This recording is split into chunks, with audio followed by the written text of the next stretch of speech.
Hello, YouTube. ZiggyNo back with a hobby exclusive follow-up conversation on Geoff's video. This is Geoff Wilson from Sports Card Investor on the boss moves that Michael Rubin is making.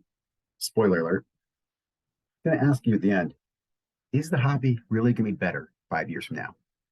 Don't answer that yet. Will the channel really change?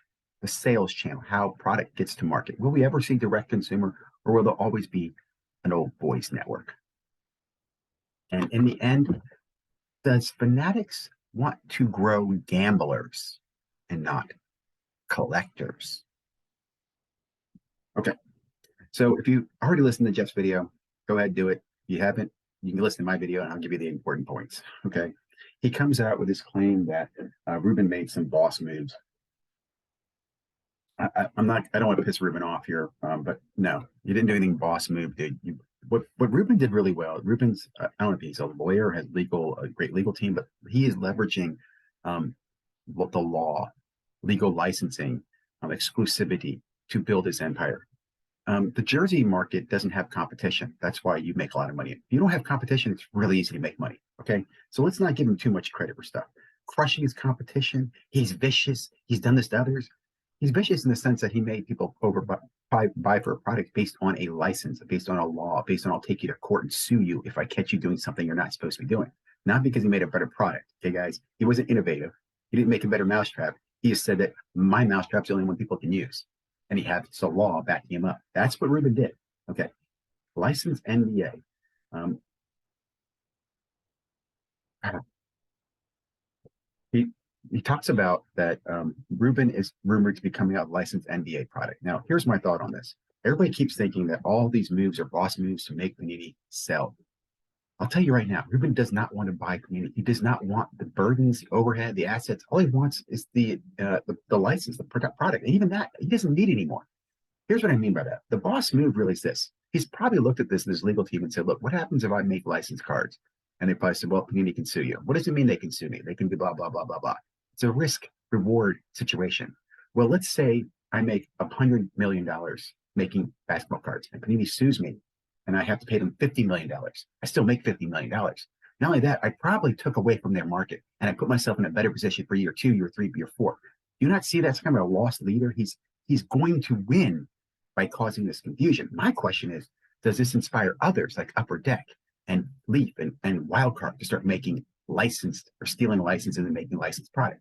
Will it cause chaos? Do they take the risk? Because I do think that that's what we're coming to. We're going to see kind of a chaotic time period where you see lawsuits. You're already seeing that too with the employee situation where Fanatics stole employees away from Panini. Look, in my mind, that is one of the worst cases of what's it called, stealing, poaching talent, non-compete. Now it'll probably not be enforced because most courts don't. It's in Texas. It'll probably get settled out of court, but that's again, it's a situation where look, we'll just fight. If it costs us $1 million, but I can hurt my competitor in the long run, I'll do that. That is what he's doing with the licensing thing. I want to point out the licensing issue, as I've said before, isn't going to make this better for the collectors. A lot more confusion in the community because we're not going to know who has which. Now, again, if everything comes out licensed, then I don't think anybody cares.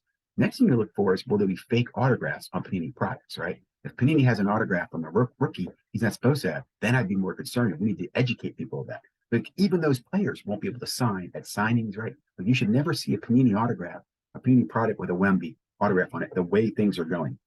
I also want to say something too. He makes this comment about how, if Fanatics takes Wemby and takes these quarterbacks, this is going to kill Panini. Dude, it's happened before. Ben Simmons was exclusive to Upper Deck. LeBron James is exclusive to Upper Deck. Kobe Bryant was exclusive to Panini. So exclusivity is not new to the hobby. It's how we respond to it is what's important. And I'll get to that in a moment. He goes on next to talk about PWCC. I think this is right around 10, 12 minutes into the conversation. I want to say this real quickly. Shout out to Vegas Dave. Vegas Dave was talking to InvestorCard Dude in 2020 about this idea. InvestorCard Dude was talking about how he's going to give cash for cards in his vault.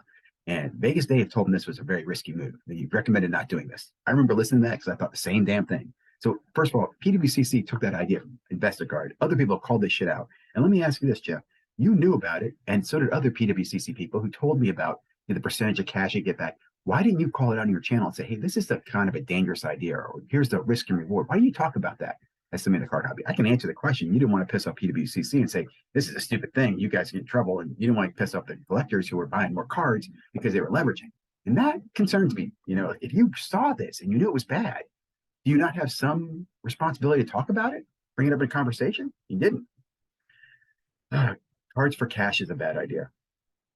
Why didn't you comment about it? I did. So did AIH. AIH talked about those margin calls over 6 months ago. Let me ask you this. PWCC, wouldn't it have been better if they went bankrupt? And what about the divorce that's pending? Why wasn't that brought up either? Because I'm pretty sure that the divorce pending would just kind of trigger this whole thing where you couldn't continue to borrow money. And why don't we just want PWCC to go bankrupt? If they're getting sold at $10 or 10 cents to the dollar, why not let it just go liquid and we see it all go to auction? I mean, why not? I think I know the reason for that is that people want to protect the values. It's kind of like holding the floor, right? If cards go to the real value, they go to some, auctioneer, it's a marketplace, it's for bankruptcy.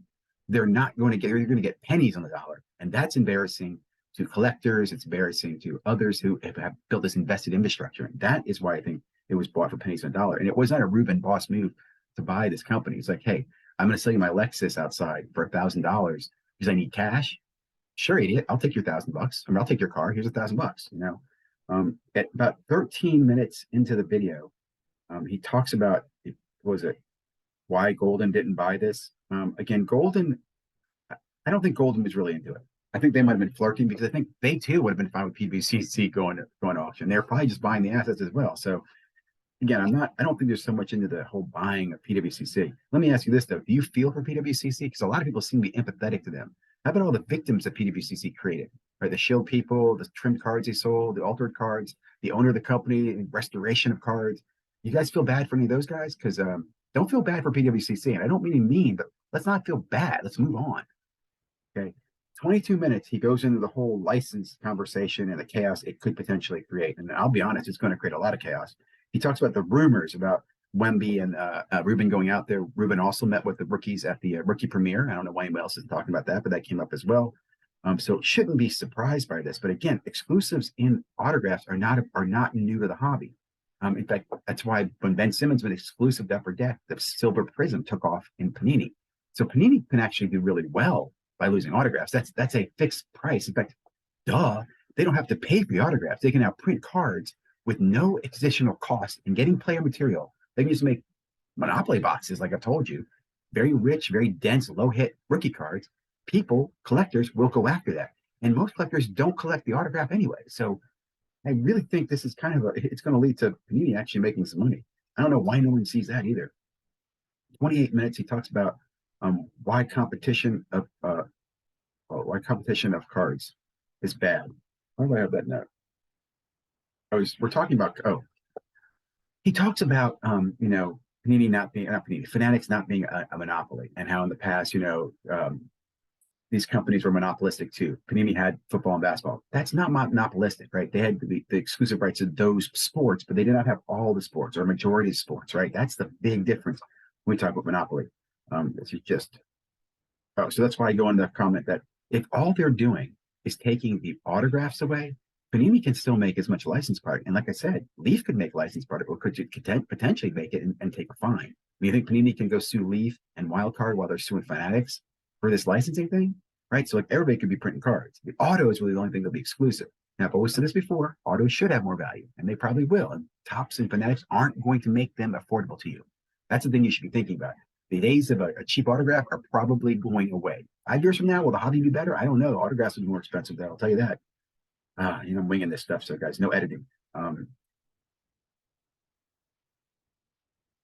So at 30 minutes in, the lady, I forget her name, Kelly says, "Was this out of left field for Fanatics to go get these exclusives?" No, this is not out of left field. This is, again, it's happened before, right? And Bridges, I think, is exclusive to Upper Deck as well. There's a lot of people who've done this. Exclusive on autographs is not a special thing. In fact, Luca was exclusive, I think, to Fanatics for memorabilia or for cards, and then Fanatics for autographs or memorabilia, if I'm not mistaken. Watch the lawsuit that's going on between Panini and Fanatics. Panini and Fanatics on the employees. I don't think they're going to be able to get the employees back. They're not going to be able to punish employees, but I bet you Fanatics will pay a fine out of court to Panini for that move. Which my point of that is that they're willing to pay a fine, pay a fee to do wrong. The law is not even going to bother them. They're not going to go to jail. So like, oh, we're breaking the law? Oh, I'll just pay my fine. It's like just like Monopoly. Pay my fine, get out of jail, right? Isn't that funny? Um, 37 minutes into this. Topps didn't have a chance. He talks about when Fanatics came out and they bought Topps versus buying Panini. And Topps, they hated them in the beginning. Well, look, Topps didn't have a choice. Topps was in debt. They needed the IPO or else they were going to go bankrupt. Topps didn't, again, Panini was the strongest company in the hobby when Fanatics did the licensing deal. When they came out to me, we signed all the licenses away, everybody was shocked. Upper Deck, Leaf, everybody, because no one even saw them as a card manufacturer. But it was Panini the strongest in the position. You don't buy the strongest company. You buy the weakest company for the infrastructure. So again, not a boss move, kind of a no-brainer, like business 101. Topps just got lucky. They're a terribly mismanaged company, awfully mismanaged company, and still are a mismanaged company. And they just are easy. They're like the weakest part of the herd, like the three-legged deer. 34 minutes. No, Fanatics is dirty. They're anti-hobby. I absolutely agree. Is Fanatics good? There's nothing I think Fanatics is doing this good for the hobby. They're just here to make money. And they're not here to 10x collectors. They're here to 10x revenue. Geoff makes a comment that they talk about the collectors, and they're 10x collectors. I've never, ever seen anywhere it says 10x collectors. I think it's ironic the name's Fanatics because they don't care about the fanatic, but they know how to leverage the fanatic like an addict, like a gambler, to get more out of them. That is what they're after. Let's talk about monopoly. Horizontal monopoly of a licensed card. That is what they have. They're going to have horizontal monopoly. In other words, if you're going to have the major three sports, you're going to license it, they will control that. It's not vertical monopoly, right? It's not that they're going to have from creation to sale monopoly, like the card's created and then they ship it, they print it, they grade it. That is horizontal monopoly.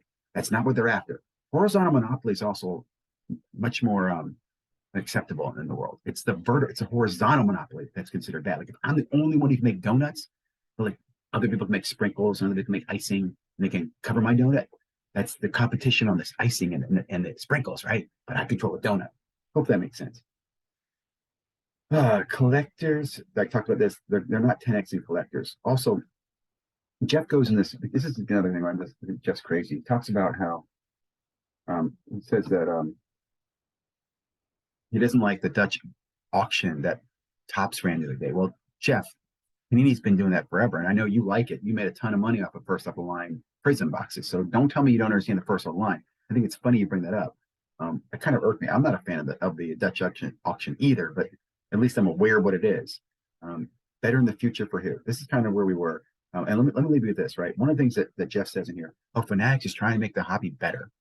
Can't list out this single thing that they've done. In fact, one of the comments is, and Ruben's going to eliminate redemptions. Where Ruben flew his little ass over to France, had that dude sign autographs, and you know what he put in the product? Do you know what Ruben put in the product for Wemby autographs? Redemptions, guys. He doesn't give a shit about the collector. He's not listening to you. I don't know what the answer is. I really don't. Like I said in the beginning of this video, is the future better 4 or 5 years from now? I don't know. I'll put it this way. The hobby is the hobby. The hobby will be here. People will collect shit and they'll collect cards regardless of what's going on with the businesses. How much money we pay for it will fluctuate. The number of people in here will fluctuate up and down. Hobby will survive. Will it be better? I don't think so. I think we'll look back at this as a different era, the golden era, right? Before COVID and post-COVID. Because COVID is what created the COVID hype, the 2020 hype, and those revenue numbers are what incentivized Fanatics to go, shit, look at all the money in that. I'm going to go get in that. Think about that. Like, had the COVID not happened, would Fanatics have ever even gotten into sports cards? I think that's something we need to think about and talk about later on, too. Talks about Geoff makes a comment that the people who've been getting their product, stashing their product, the channel is going to change. I don't think so, because I think in the future, when everything settles down, Fanatics is going to make products that people aren't going to want to buy. And how do you get those products to sell? You shove them in the channel. That's the way the sports card market lived. That's the way it's been grown. That's the way that's the way. I don't think that way will go away. I think there'll be more direct options for consumers, but I still think you're gonna have those big buyers who will be sitting on those products. The Blowouts, the Steel Cities, the David Adams, they're not going away, right? I think the mom and pops who have allocation are going to go away. So let me just clarify that. The channel is going to stay very similar for the big business. It's going to screw the small collector. The local card store guy, you're fucked. Sorry, man. And I'll say this too. In the end, I really think the goal here 5 years from now is to create more gamblers. I really do. And I think that's the biggest concern here is that we're not taking consideration that that's the other monopoly. I want to dominate the licenses, right? The players, the guys who are creating content, right? The players, their games, their license, their memorabilia, how you sell it and buy it. There's lots of ways to do that. I'll get pieces of that. But then I want to control the guys buying it. I want to get you addicted to coming in because you need to get another one because you can sell it to buy more. You want to get another one. You want to win a bet so you can win more bets, but lose three, right? If you win one bet and you bet on three, you lose two. I'm winning as the gambler, as the house. See what I'm saying? That is what concerns me the most, because I think really we're not calling attention to this enough. We're not looking at this as this is really bad. This is really bad. Like we're taking what was American apple pie and we're going to use it basically to sell fentanyl. Apple pie, fentanyl. That's what we're doing. Sports cards, gambling. If you made it this far in the video, let me know. You think sports cards, apple pie, fentanyl. Leave one of those. Leave fentanyl or apple cards. Apple pie, fentanyl. Leave that in the hashtag apple pie fentanyl. Like, comment, subscribe.